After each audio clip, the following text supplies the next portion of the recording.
EFM अपना paper है Indian banking and financial system, भारतीय बैंकिंग एवं वित्तीय व्यवस्था। आज हम इसमें पढ़ रहे हैं चैप्टर नंबर 16, नोटबंदी, विमुद्रीकरण या डीमोनेटाइजेशन।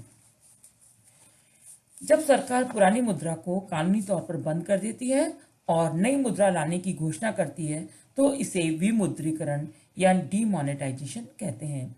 और इसके बाद पुरानी मुद्रा अथवा नोटों की कोई कीमत नहीं रह जाती। हालांकि सरकार के द्वारा पुराने नोटों को बैंकों से बदलने के लिए लोगों को समय दिया जाता है ताकि वे अमान्य हो चुके अपने पुराने नोटों को नए नोटों में बदल सकें। 8 नवंबर 2016 को हमारे देश के प्रधानमंत्री श्री नरेंद्र मोदी जी ने देश में 1000 रुपए और 500 रुपए के नोट बंद करने की घोषणा की थी, अर्थात उन्होंने विमुद्रीकरण की घोषणा की थी। किसी भी देश में विमुद्रीकरण क्यों किया जाता है, इसके क्या उद्देश्य होते हैं, सबसे पहले हम विमुद्रीकरण के उद्देश्य को पढ़ेंगे। काला धन, भ्रष्टाचार, नकली नोट और आतंकवादी गतिविधियों पर अंकुश लगाने के लिए सरकारें विमुद्रीकरण का फैसला लेती हैं। अवैध गतिविधियों में संलग्न लोग नोटों को अपने पास ही रखते हैं। ऐसे में विमुद्रीकरण से सीधे उन पर चोट होती है। कई बार नकद लेन देन को हतोत्साहित करने के लिए भी नोटबंदी की जाती है और केंद्र की जो मोदी सरकार है उससे काफी उम्मीद है कि नोटबंदी से काले धन, नकली नोट और आतंकवाद पर अंकुश लगेगा। हालांकि नोटबंदी के चलते जो आम आदमी है उसको काफी मुश्किलों का सामना करना पड़ा था और केंद्र सरकार अपने इस फैसले से नकद लेन देन को भी हतोत्साहित करने की कोशिश कर रही है। कई देशों में तो जो विमुद्रीकरण है वो बेहद आम प्रक्रिया मानी जाती है। नेक्स्ट है इसमें भारत में नोटबंदी। यदि हम भारत में नोटबंदी की बात करें तो हमारा जो भारत है वो पहला देश नहीं है जहां पर नोटबंदी हुई है। भारत में पहली बार 1946 में 500, 1000 और 10,000 के नोटों की नोटबंदी की गई थी। उस समय मोरारजी देसाई ने भी जनवरी 1978 में 1000, 5000 और 10,000 के नोटों को बंद किया था। भारत में 2005 में जब मनमोहन सिंह की सरकार थी, उन्होंने भी 2005 से पहले के 500 के नोटों का बदलाव किया था।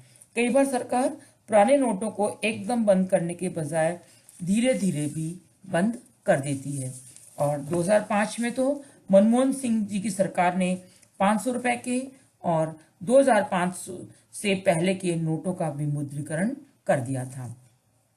जिम्बाब्वे में ही महंगाई से बचने के लिए 2015 में नोटबंदी का प्रयोग किया गया था। भारत में पहले भी नोटबंदी हुई थी किंतु वो इतनी फेमस नहीं हुई थी।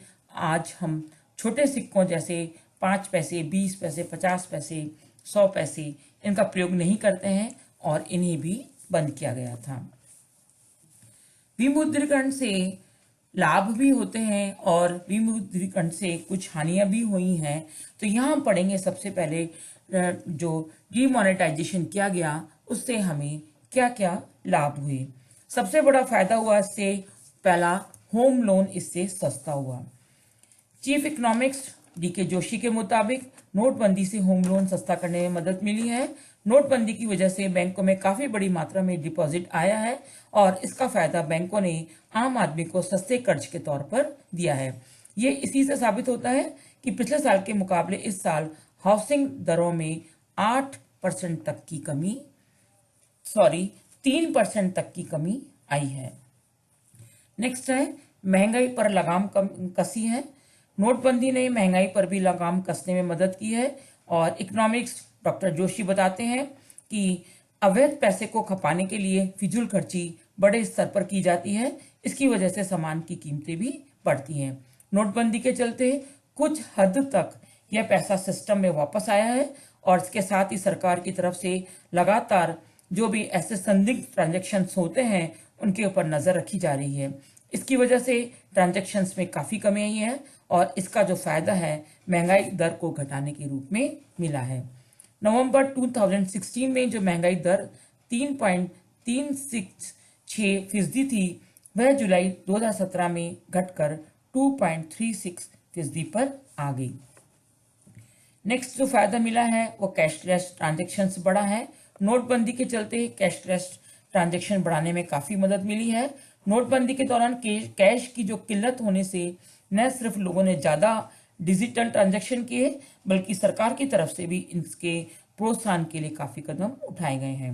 हिंदुस्तान टाइम्स की एक रिपोर्ट आई थी, उसके मुताबिक नवंबर 2016 में जहां कैशलेस ट्रांजैक्शन का आंकड़ा 67.2 करोड़ था, वह फरवरी में 76.3 करोड़ तक पहुंच गया।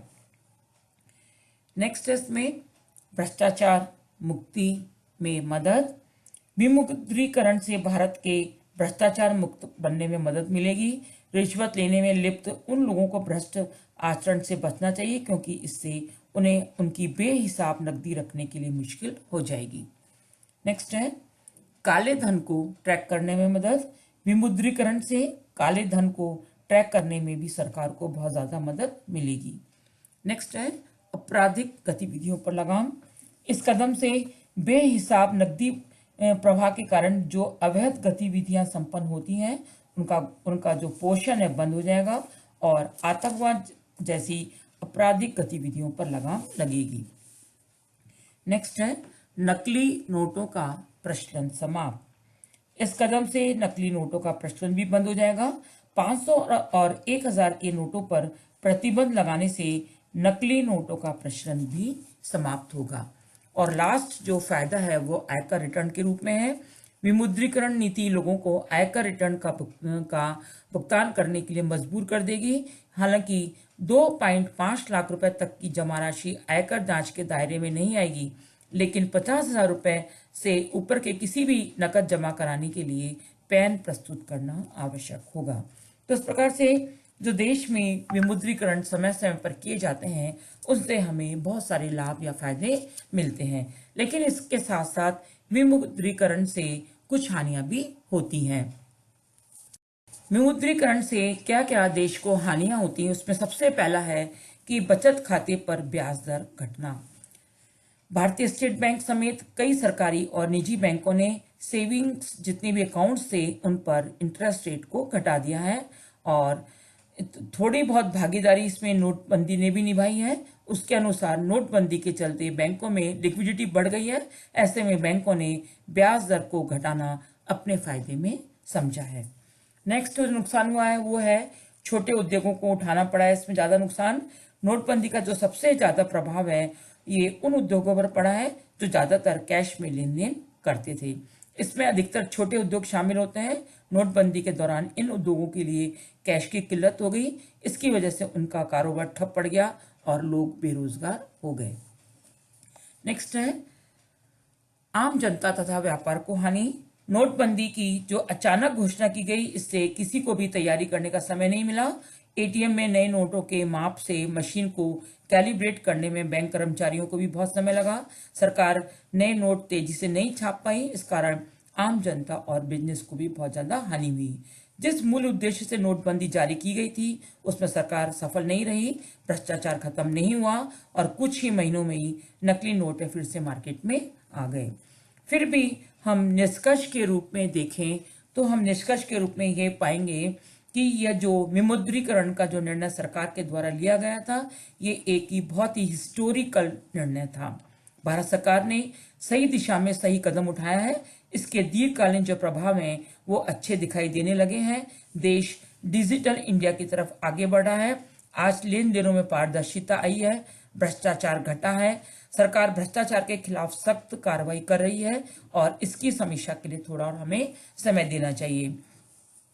तो अंत में हम निष्कर्ष के रूप में यही कहेंगे कि विमुद्रीकरण को देश में एक वित्तीय सुधार के रूप में देखा जा रहा है, चाहे इसके कुछ गुण या दोष क्यों न हों।